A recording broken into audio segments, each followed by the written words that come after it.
Noong January 9, 2026, isang karumal-dumal at nakakagulat na trahedya ang yumanig sa isang tahimik na komunidad sa Barangay Santiago, San Pablo City, Laguna. Ang isang parang 8 years old na batang lalaki na noon ay grade 3 pupil ay nawala habang papasok sa eskwela. Ngunit kalaunan ay natagpuan ng wala ng buhay at tadtad pa ng saksak at hiwa sa isang liblib na lugar malapit sa isang kuweba. So ito po yung balita na yon na talaga namang yumanig sa lahat po ng mga manonood. So pakinggan po natin ito. Hindi na po na papasok na sana sa eskwelahan. Tagtad ng taga ang biktima ng matagpuan sa isang gubat malapit sa kuweba. Live at exclusive nagpapatrol mula sa San Pablo City si Dennis Datu. Dennis, may suspect na ba ang mga pulis at bakit pinatay ang bata?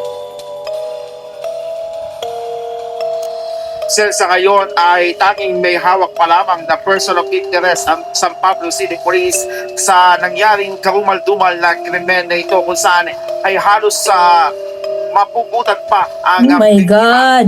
Ngayon ay malaliman ang ginagawang investigasyon ng San Pablo City Police para matukoy ang motibo, lalo't yung pamilya ay wala rin maisip na dahilan kung bakit nangyari ang malaking na krimen na ito. Awan niyo na po. Hihingi po kami ng tulong kay Attorney Marcida po, Agosta. Parang awan niyo na po, tulungan niyo po kami. Lala po, makami nag-hostage ng kapatid ko. Wala po siyang kawalay-walay.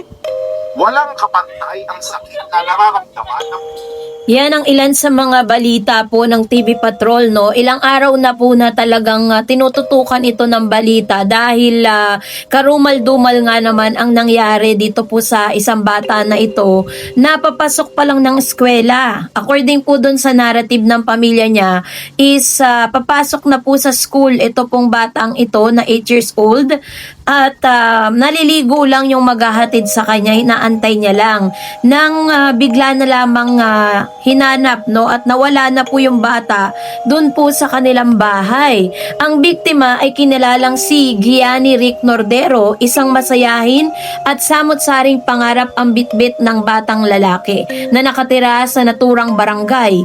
Ayon sa mga ulat ni Gianni ay inihanda na para sa eskwela noong umaga ng Enero noong January 9 at naka-uniform na bago siya iniwan ng kanyang ama habang naliligo upang matapos ang paghahanda ng kanilang pag-uusad or pagpunta sa eskwelahan. Nang lumabas po yung ama mula sa banyo, napansin niyang wala na si Gianni at naiwan ang kanyang bag sa loob ng bahay. Akala niya ay mas mauna ito sa paglalakad papunta sa paaralan. Kaya dinala niya ang bag sa eskwelahan upang tignan kung naroon na ang kanyang anak. Ngunit napag-alaman niyang hindi pa ito dumarating. So, ibig sabihin pala, may mga possibilities din pala iniisip ng tatay na nauna na, ito pong si Gianni. Kasi nga parang siguro ginagawa niya rin yon sa pangkaraniwan na araw. Agad na nag-organize ang pamilya at kapitbahay at mga kaibigan ng paghahanap sa bata. Ngunit hindi agad nakita ang kanyang kinaroroonan. Ang oras ay lumipas at habang tumataas ang tensyon at pagkaalarma, napagdesisyon na ng mga naghahanap ng tingnan ang mga malalayong bahagi ng barangay. So, dahil po dito, bandang alas 11 po ng umaga ng parehong araw, natagpuan ng katawan, ito na, Diyos ko po, ni Gianni nakahando sa isang masukal na bahagi malapit sa isang kuweba. Ang kanyang katawan ay matinding sugatan, mayroong maraming saksak at hiwa sa tenga, leeg at tiyan at ang ilang bahagi pa ng kanyang katawan. Pero nyo kung i-imagine nyo po yung kalagayan ng bata, 'di ba? Parang sobrang galit na galit naman yung gumawa sa kanya kasi tagpas yung kanyang tenga, tapos yung kanyang leeg, yung kanyang tiyan, and sa bahagi ng mga katawan niya, ang mga daliri niya ay nawawala. Naniniwala ang mga otoridad na yun ay nawala habang siya ay sinusubukang ipagtanggol ang sarili mula sa umaatake. So sinasabi po ng mga pulis na maaaring habang siya po ay tinataga or kung ano man, parang sinasagi niya yung kamay niya, kaya po nung natagpuan siya, wala siyang parang wala yung mga daliri niya. Ang eksena ay kaakit-akit sa kabang bahay, dugo sa damuhan, bakas ng pakikipaglaban at isang batang buhay na nawala ang huling sandali sa brutal na paraan na hindi maipaliwanag sa madaling salita. So, sa kanila pong investigasyon, mapilis na kumilos ang San Pablo City Police Station at inilunsad ang investigasyon sa pagkamatay ni Gianni. Ayon sa ulat, agad nilang naaresto ang isang suspect matapos magsampa ng kasong murder laban dito. So, nakilala po ang suspect ay isang 59 years old na lalaki at ito pa yung pinakamasakit, kamag-anak at kapitbahay ng mga magulang ni Gianni at nakaugnay na pamilya dahil siya ay pinsan ng ama ng bata. So, ibig sabihin, pamangkin po siya ng suspect. Sa panimulang investigasyon, sinabi ng pulisya na posibleng nag-ugat ang insidente sa madalas daw di umanong alitan ni Gianni at ang apo ng suspect. Ayon pa sa mga investigador, may mga pagkakataong madalas na nagkakaroon ng hindi pagkakaintindihan ng mga bata na kalaunan ay umano lumalala ng dahilan sa aggression. So parang sinasabi po dito na away bata lang yung pangyayaring ito, no? Pero parang napakababaw na dahilan para po ganunin niya, no? Kung sakasakali man na kung totoo talagang siya ang suspect, no? Ayon po sa ulat, wala pang nahuhuling murder weapon, wala ring na-recover na madugong damit na suspect o iba pang technical na ebidensya na magpapatibay sa kaso. Ito ang dahilan kung bakit kailangan siyang pabulatin muna or pinalaya. No, sabing ganun, habang pinag-uutos ang mas malalim na investigasyon at pangangalap ng ebidensya. So, medyo masakit po sa part po ng mga magulang nitong si Gianni na yung suspect, no, dun po sa pagpaslang sa kanilang anak ay pinakawalan po ng pulis kasi according to them, wala daw pong matibay na ebidensya na makapagtuturo na siya nga talaga yung suspect. Ito po yung panoorin. Ito, pakinggan natin.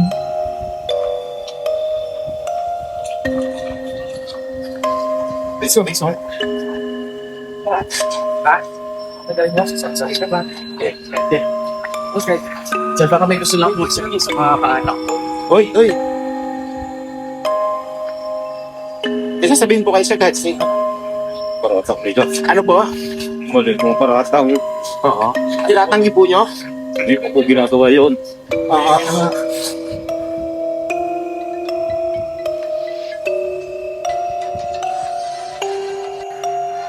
Hindi po. Mali na ang posisyon ko.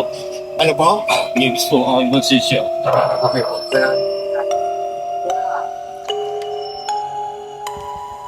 Yan ang ilan sa mga sigaw nito pong tsuhin nung suspect, no? Kasi pinsan po siya nung tatay nitong si Gianni at siya po ay parang siya tsuhin, ano?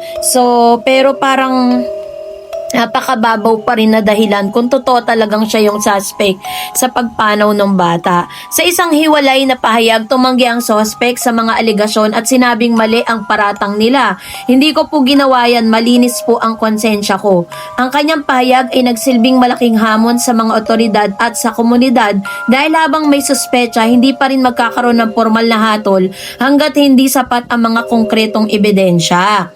So, kasi po, kaya po naging person of interest siya. Wala naman talagang wala naman talagang makikita na parang sila, empty sila or parang very kumbaga wala sila talagang matibay na ebidensya na makapagpapatunay na ito talaga yung murderer, no? O siya po talaga yung gumawa ng or pumaslang doon sa bata. Pero may dalawang tao kasi doon na nakita daw ito pong si kuya, yung tiyuhin ni Gianni, naduguan, tapos may naduguan, yun po yung nakita.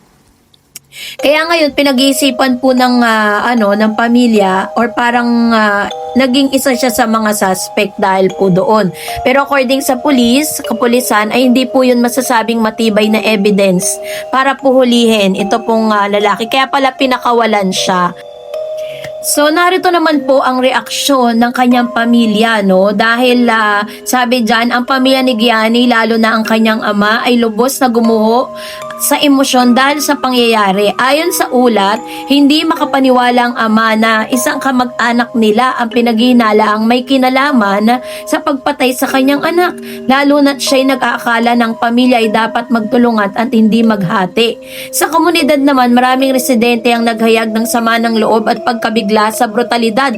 Kasi kung tutuusin, kung titignan po ninyo, grabe po yung sinapit ng bata. Grabe, kung mai-imagine po ninyo yung kanyang mga sugat, yung mga tinamo niya, masasabi talaga natin na sobra yung galit nung gumawa.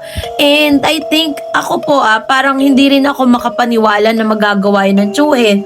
Or baka naman may ibang anggulo, no? Kasi sabi, hindi naman daw din gumagamit ng droga tong tiyuhin.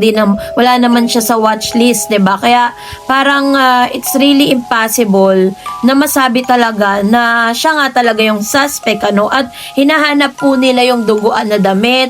Tapos, after po nun, is bumalik yung mga kapulisan sa bahay nitong suspect. Pero hindi na po siya inabutan doon, yun. Kasi pinakawalan din po siya dahil nga wala nga pong konkreto na ebidensya. So, sabi po ng ilan sa mga kapitbahay, inaasahan na ganito ang mangyari sa amin. Sabi niya, bata pa siya, papasok lang sana sa eskwela, salitang nagpasakit ng sama ng damdamin ng mamamayan sa pagkamatay ni Gianni. So, ang paglabas ng suspect habang nagpapatuloy ang kaso ay nagtaas ng katanungan. Ito na yung, bakit daw ganun yung proseso ng hustisya? Lalo na sa balanse ng karapatan ng suspect at pangangailangan ng hustisya para sa biktima at pamilya niya. So, yun po yung isa sa mga tinatanong ng marami. Bakit nga naman na pinakawalan? Pero according para po sa kaunawaan ng lahat, kahit po pakawalan nila itong suspect, is hindi siya pwedeng umalis. Kasi once na umalis siya, magiging wanted siya. Parang pinapatunayan lang niya na totoo talaga yung sinasabi. Totoo talaga yung bintang sa kanya na talagang siya yung suspect doon. So, kung may imagine niyo, napakasakit bilang isang ina na rin katulad ko na makita mo yung anak mo 8 years old pa lang, tapos parang hindi niya deserve, no? Kasi parang wala pang kamali-mali yung bata. So hanggang sa ngayon ay nandun pa rin po sila sa punto ng investigasyon at hanggang ngayon ay wala pa rin po silang mga nakikita or nahanap na suspect. So magantay lang tayo ng ilan sa mga balita.